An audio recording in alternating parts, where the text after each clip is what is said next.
ಅವರು 2014 ಕಾಂಗ್ರೆಸ್ಸಲ್ಲಿ ಇದ್ರು ಬಸವರಾಜ್ ಅವರು. ಅವತ್ತು BJP ಕಾರ್ಪೊರೇಟ್ರು ಮರ್ಡರ್ ಆಗಿತ್ತು. ಆಗ ಇದೇ BJP ಅವರು ಇವರೇ ಮರ್ಡರ್ ಮಾಡಿಸಿದ್ದು ಅಂತ ಹೇಳಿ ಹೋಗಿ ಮೆಮೊರಂಡಮ್ನ ಕೊಡ್ತಾರೆ, ಗವರ್ನರ್ ಮೆಮೊರಂಡಮ್ನ ಕೊಡ್ತಾರೆ, ಪೊಲೀಸ್ ಕಮಿಷನರ್ಗೆ ಮೆಮೊರಂಡಮ್ನ ಕೊಡ್ತಾರೆ.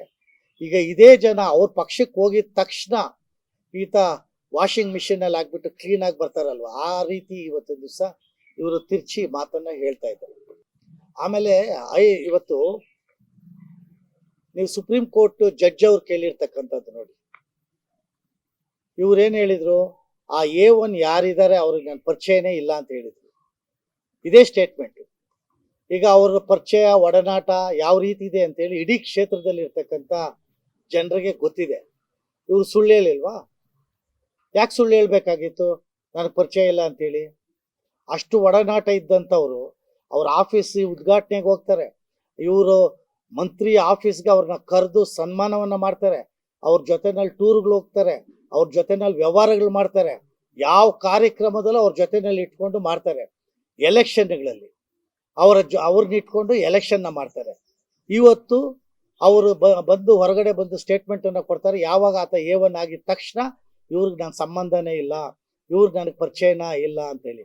ಅದಕ್ಕೆ ಇವತ್ತು ಸುಪ್ರೀಂ ಕೋರ್ಟಿನ ಅವರು ಅವ್ರಿಗೆ ಹೇಳಿದ್ದಾರೆ, ಯಾವ ರೀತಿ ನೀನು ಹೇಳಿದೆ, ಈ ಸುಳ್ಳನ್ನು ಹೇಳಿದ್ಯಾ ಅಂತ ಹೇಳಿ ಅವರು ಹಾಕಿರ್ತಕ್ಕಂಥ ಬೇಲ್ನ ರಿಜೆಕ್ಟ್ ಅನ್ನ ಮಾಡಿ ಹೋಗಿ ಇನ್ವೆಸ್ಟಿಗೇಷನ್ ಆಫೀಸರ್ ಮುಂದ್ಗಡೆ ಹೋಗು ಅಂತ ಹೇಳಿ ನಿರ್ದೇಶನವನ್ನು ಕೊಟ್ಟಿದ್ದಾರೆ. ಕ್ಷೇತ್ರದಲ್ಲಿ ಇರ್ತಕ್ಕಂಥ ಎಲ್ಲ ಜನರು ಗೊತ್ತಿದೆ ಅವ್ರು ಎಷ್ಟು ಸುಳ್ಳು ಹೇಳ್ತಾರೆ. ಇದೊಂದೇ ಅಲ್ಲ, ಇನ್ನೊಂದು ಬಹಳ ಮುಖ್ಯವಾಗಿರ್ತಕ್ಕಂಥ ವಿಚಾರ ಏನು ಅಂತ ಹೇಳಿದ್ರೆ, ಇವತ್ತು ಈ ಕ್ಷೇತ್ರದಲ್ಲಿ ಅನೇಕ ಕೊಲೆಗಳಾಗಿದೆ. 2023 ಮಹಾದೇವಪುರದಲ್ಲೂ ಕೂಡ ಒಂದು ಕೊಲೆ ಆಗಿದೆ. ಅದು ಕಂಪ್ಲೇಂಟ್ ಕೊಟ್ಟಂತ ಸಂದರ್ಭದಲ್ಲಿ ಅದರಲ್ಲಿ ಆ ತಾಯಿ ಹೋಗಿ ಕಂಪ್ಲೇಂಟ್ ಅನ್ನ ಕೊಡ್ತಾಳೆ, ಅವರಿಬ್ಬರ ಲೀಡರ್ಗಳನ್ನ BJP ಮುಖಂಡರುಗಳನ್ನ ಹೆಸರನ್ನ ಸೇರಿಸಿ ಕೊಡ್ತಾಳೆ. ಆದರೆ ಆ ಹೆಸರನ್ನ ಪೊಲೀಸ್ ಕಂಪ್ಲೇಂಟ್ ಅಲ್ಲಿ ತಗೊಳ್ಳೋದಿಲ್ಲ, FIR ಮಾಡೋದಿಲ್ಲ. ಅದ್ರ ವಿರುದ್ಧವಾಗಿ ಆಕೆ ಹೈಕೋರ್ಟ್ಗೆ ಹೋಗ್ತಾಳೆ. ಹೈಕೋರ್ಟ್ಗೆ ಹೋದ್ರೂ ಸಹಿತ ಅವ್ರಿಗೆ ನ್ಯಾಯ ಸಿಕ್ಲಿಲ್ಲ. ಇದೊಂದೇ ವಿಚಾರ ಅಲ್ಲ, ಅನೇಕ ಕೊಲೆಗಳು ಈ ಕ್ಷೇತ್ರದಲ್ಲಿ ಆಗಿದೆ.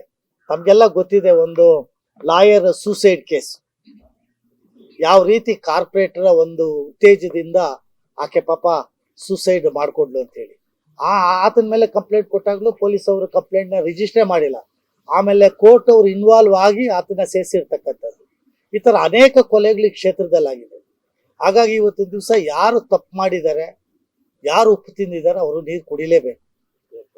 ಇವರು ಇವತ್ತು ಅವರ ಆಡಳಿತದಲ್ಲಿ ಪೊಲೀಸ್ ಅವರು ಯಾರು ಹೆಸರು ಹೇಳಿದ್ರೆ ಮಾತ್ರ ಅವ್ರು ಕಂಪ್ಲೇಂಟ್ ತಗೋತಾ ಇದ್ರು. ಇವತ್ತು ಆ ವಾತಾವರಣ ಇಲ್ಲ. ಅದಕ್ಕೋಸ್ಕರ ಇವತ್ತು ಅದರ ಪ್ರತಿಫಲವನ್ನ ಅವರು ಅನುಭವಿಸ್ತಾ ಇದ್ದಾರೆ. ಸೊ ಇದೆಲ್ಲ ತನಿಖೆ ಆಗಬೇಕು. ಈ ಕ್ಷೇತ್ರದಲ್ಲಿ ಯಾರ್ಯಾರು ಈ ತರ ಇದ್ದಾರೆ ಅವ್ರಿಗೆಲ್ಲ ನ್ಯಾಯ ಸಿಕ್ಬೇಕು ಅನ್ನುವಂಥದ್ದೇ ನಮ್ಮ ಆಗ್ರಹ. ಯಾರಾಗ್ತಾರೆ MLA ಅಭ್ಯರ್ಥಿ 2028 ಶೀಘ್ರದಲ್ಲೇ. ಪ್ರತಿದಿನ ಒಂದೊಂದು ಕ್ಷೇತ್ರದ ಟಿಕೆಟ್ ಆಕಾಂಕ್ಷಿಗಳ ಸಂಪೂರ್ಣ ಮಾಹಿತಿ ಪೊಲಿಟಿಕಲ್ ಜರ್ನಲಿಸ್ಟ್ KM ಶಿವಕುಮಾರ್ ಅವರಿಂದ. ಕರ್ನಾಟಕದ ನಂಬರ್ 1 ಡಿಜಿಟಲ್ ಮೀಡಿಯಾ ನಿಮ್ಮ ನೆಚ್ಚಿನ ಕರ್ನಾಟಕ ಟಿವಿಯಲ್ಲಿ ಮಾತ್ರ. ನೀವು ಸಣ್ಣ ಆಗ್ಬೇಕಲ್ವಾ? ಅದು ಒಂದು ಉತ್ತಮ ಆಹಾರದಿಂದ ಸಣ್ಣ ಆಗ್ಬೇಕಲ್ವಾ? ಪ್ರತಿದಿನ ನಮ್ಮ ಜೀನಿ ಸ್ಲಿಮ್ ನ ಯೂಸ್ ಮಾಡಿ ಯಾವುದೇ ಸೈಡ್ ಎಫೆಕ್ಟ್ ಇಲ್ದಂಗೆ ನೀವು ಸಣ್ಣ ಆಗ್ತೀರಾ.